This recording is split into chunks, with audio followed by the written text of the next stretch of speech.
328, episode 62 Musuh Allah 1. Aliran bintang telah mengkonfirmasi kemungkinan cerita raksasa baru. Penafsiran cerita lama itu mungkin. Karakter yang muncul dalam mitos direkonstruksi. Berdasarkan mitos masa lalu, transformasi panggung akan terjadi. Setelah melihat pesan tidak langsung bermunculan satu demi satu, Dokkaebi besar, Noxu, terdiam. Awalnya, skenario ke-60 Gigantomachia tidak disampaikan oleh para Dokkaebis. Mereka hanya memiliki hak saluran dan penayangan sementara kemajuan yang sebenarnya dilakukan oleh sub-pahlawan Olympus. Namun, situasinya telah berubah. Ada ledakan di layar dan mengaum ketika raksasa muncul dari tanah. Di mana si raksasa muncul? Dunia bawah. Apa yang terjadi di dunia bawah? Bukankah mereka terjebak di penjara bawah tanah? Sekarang Gigantomachia adalah cerita yang sangat berbeda. Petik 2. Siapa yang akan menyampaikannya? Noxu berbalik dan bertanya dua Dokkaebi maju. Aku akan melakukannya. Tidak, aku akan melakukannya. Mereka adalah Direktur Cabang Korea Bihyung dan Direktur Cabang Jepang Dokgak. Kedua tatapan itu bertemu dan arus memenuhi udara. Dokgak berseru, Dokkaebi hebat. Bihyung tidak bisa melakukan ini. Dia telah menyiarkan inkarnasi Kim Dokja terlalu lama. Petik 2. Aku kenal dia sehingga aku bisa menyiarkannya dengan lebih baik. Selain itu, sejak kapan Anda masih akan memanggilnya inkarnasi? Dia adalah rasi bintang. Petik 2. Di layar, inkarnasi perusahaan Kim Dokja terlihat bertarung melawan para pahlawan. Penampilan mereka mengambil formasi yang tepat dan melepaskan status mereka mengingatkan pada rasi bintang yang berkilauan yang berpusat pada satu bintang. Suara mengunyah popcorn terdengar dari suatu tempat. Sangat berisik. Apakah Dokkaebis biasanya berbicara seperti ini? Anggur merah di gelas tersedot ke mulut pria itu. Kemudian salah satu pahlawan Olympus meninggal di layar. Rasi bintang, Dewa Anggur dan Ekstasi, bersorak. Rasi bintang, Dewa Anggur dan Ekstasi, telah mensponsori 3.000 kontra untuk Raja Iblis Keselamatan. Melihat pemandangan yang tidak masuk akal ini, Bihyung bertanya, bukankah kamu anggota Olympus? Bisakah kamu mendudukkannya dengan santai? Petik 2. Apa yang Anda tahu? Saya tidak terlalu dekat dengan mereka. Selain itu, bukankah kamu yang mengatakan aku bisa melakukan tur hari ini? Seperti para penggembira di jalan, Dionysus memiliki bendera dengan timnya di punggungnya. Bendera itu ditutupi dengan, Olympus sudah ditakdirkan. Mata Dokgak menyipit. 12 dewa Olympus pasti sudah berkumpul di kuil Olympus sekarang. Aku ingin Kim Dokja menang. Hah? Para Dokkaebis gempar karena komentar yang seperti bom. Dionysus tertawa terbahak-bahak. Apa yang kamu sangat terkejut? Saya bisa mendukung siapa saja. Selain itu, Anda tidak boleh bereaksi seperti ini. Bukankah kamu hanya membutuhkan skenario menyenangkan? Itu benar, membuat para Dokkaebis mengerutkan kening pada kata-kata itu. Dokgak membuka mulutnya. Hal yang kamu harapkan tidak akan terjadi. Kata-kata Dokgak menyebabkan ekspresi Bihyung menjadi gelap. Bahkan, perusahaan Kim Dokja yang bertarung melawan Olympus konyol. Memecahkan batu dengan telur puyuh memiliki peluang lebih besar daripada ini. Selain itu, tumpang tindih dengan sisi bumi. Bihyung menyaksikan Gigantomachia dengan satu mata sementara yang lain melihat Yo Jong Hyuk berlari dengan Lee Sukyung di punggungnya. Pada saat ini, Dionysus membuka mulutnya lagi. Tidak diketahui apakah ceritanya adalah tragedi atau komedi sampai ini selesai. Petik 2. Bukankah sudah jelas? Gigantomachia adalah skenario seperti itu. Petik 2. Gigantomachia hanyalah salah satu dari banyak kisah raksasa yang dimiliki Olympus. Anda mungkin meremehkan mereka selama mereka tidak ada di sana tetapi Anda tidak mampu mengabaikan pukulan keberuntungan. Kemungkinan itu terjadi hampir 0%. Kemungkinan itu akan terjadi. Bukankah itu sebabnya saya di sini? Dionysus memperhatikan layar sambil mendorong popcorn di mulutnya. Kuncinya adalah, bagaimana membuat ikan pusing keluar. Lebih dari setengah dari 12 dewa telah berkumpul. Mereka dalam bentuk objek simbolik yang mewakili diri mereka sendiri. Yang pertama berbicara adalah Trisula. Singgasana petir yang terhormat tidak datang saat ini dan Dionysus hilang. Itu benar. Air di sekitar kuil mendidih seperti laut sangat marah. Beberapa tubuh simbolik saling memandang dengan gugup dan Trisula terus berbicara. Lalu mengapa raksasa bangun lagi? Itu adalah kelompok yang keluar dari Tartarus. Orang yang menjawab dengan rasi bintang dengan simbol sepasang pedang. Trisula bertanya lagi, Hades membiarkan mereka pergi. Dikatakan mereka melakukan ritual mitos. Ritual mitos. Mereka pasti telah mengorbankan probabilitas yang sangat besar. Apakah, ibu semua orang, bangun?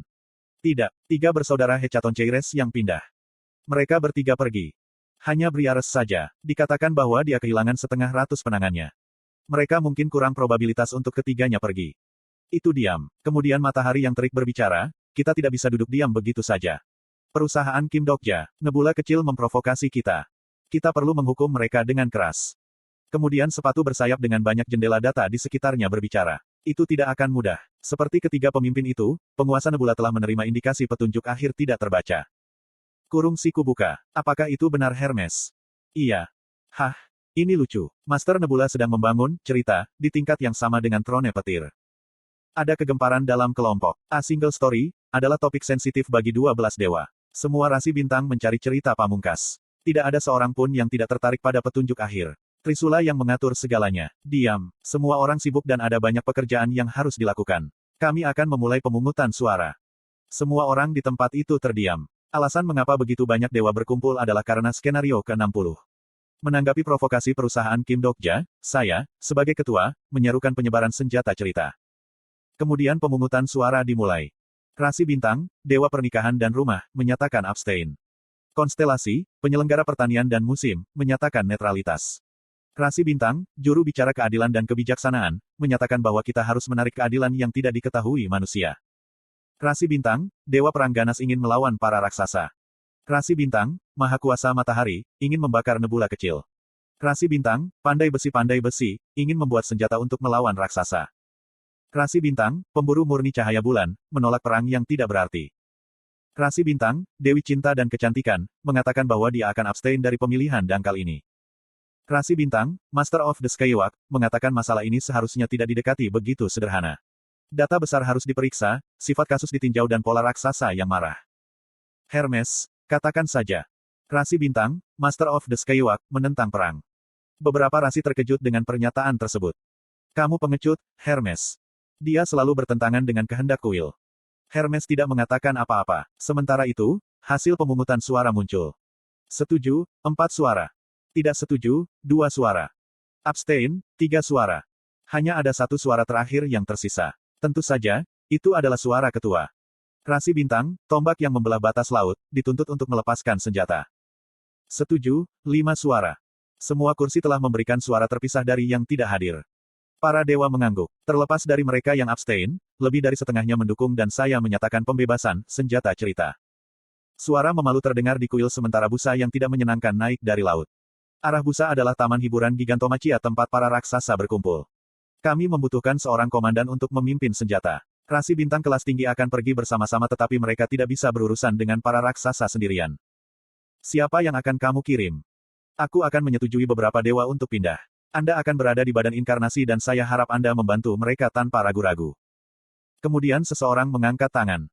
Saya akan pergi. Setelah tubuh penjelmaan Achilles runtuh, inkarnasi jatuh ke dalam kepanikan. Beberapa inkarnasi melarikan diri ketika melihat pegunungan raksasa menjulang kemana-mana. Dalam kekacauan itu, beberapa inkarnasi berteriak, "Mengapa kamu melakukan ini? Kamu, apa-apaan ini?" Keheranan dan kebencian dari inkarnasi segera diarahkan ke saya. Saya balik bertanya, "Mengapa kamu melakukan apa? Apa yang saya lakukan?" Petik 2. Kami melewatkan kesempatan untuk mendapatkan peninggalan bintang karena dirimu. Itu adalah kesempatan untuk mendapatkan cerita tentang menangkap raksasa. Aku akan menangkap mata 12 dewa dan bergabung dengan Olympus. Sekarang karena dirimu. Petik 2. Gigantomachia. Dengan biaya partisipasi sebesar 100.000 koin, mereka mendapat kesempatan untuk mendapatkan potongan tersembunyi dan jika beruntung, sepotong cerita raksasa. Kesempatan itu sekarang menghilang ke beberapa debu di depan mata mereka. Saya menyaksikan inkarnasi dan bertanya-tanya, apakah Anda benar-benar berpikir bahwa Gigantomachia adalah peristiwa yang naif? Mungkin mereka benar. Sebenarnya ada inkarnasi dan rasi bintang yang diperkuat melalui Gigantomachia. Selain itu, banyak dari mereka kemungkinan menjadi anggota Olympus. Katakan saja kamu bergabung dengan Olympus. Lalu apa yang akan kamu lakukan? Petik 2. Apa? Dalam nebula yang sudah ditempati oleh 12 dewa dan rasi bintang kuno, apa yang bisa kamu lakukan? Melalui Ways of Survival, saya melihat kata-kata inkarnasi yang tak terhitung jumlahnya yang telah bergabung dengan Olympus. Inkarnasi terikat oleh kontrak yang tidak biasa dan mengumpulkan kisah-kisah kasar karena digunakan dalam jangka panjang untuk berbagai skenario. Semua inkarnasi Gigantomachia tahun lalu naik ke skenario teratas. Mereka. Apakah kamu berbicara tentang mereka? Orang-orang menoleh ke arah yang saya tunjuk. Ada banyak kapal yang melintasi laut, termasuk Argo. Di antara penumpang kapal, peserta Gigantomachia tahun lalu juga terlihat. Kenapa mereka? Gigantomachia, mitos mencatatnya sebagai pertarungan antara raksasa dan para dewa dan pahlawan Olympus. Namun, sebagian besar inkarnasi tidak mengetahui bagaimana para pahlawan yang berpartisipasi dalam perang itu dibuat. Banyak rasi bintang bersemangat.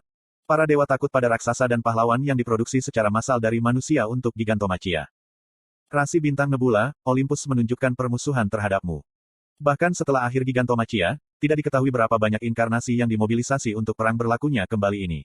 Itu adalah skenario yang memakan dan menghasilkan dirinya sendiri, seperti ular yang menggigit ekornya sendiri.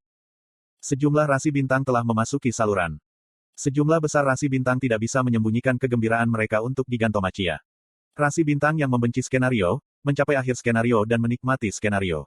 Mereka dengan putus asa menaiki tangga skenario, mengejek inkarnasi dan menendang tangga menuju puncak. Korban dari tragedi itu menjadi subjek dari tragedi itu.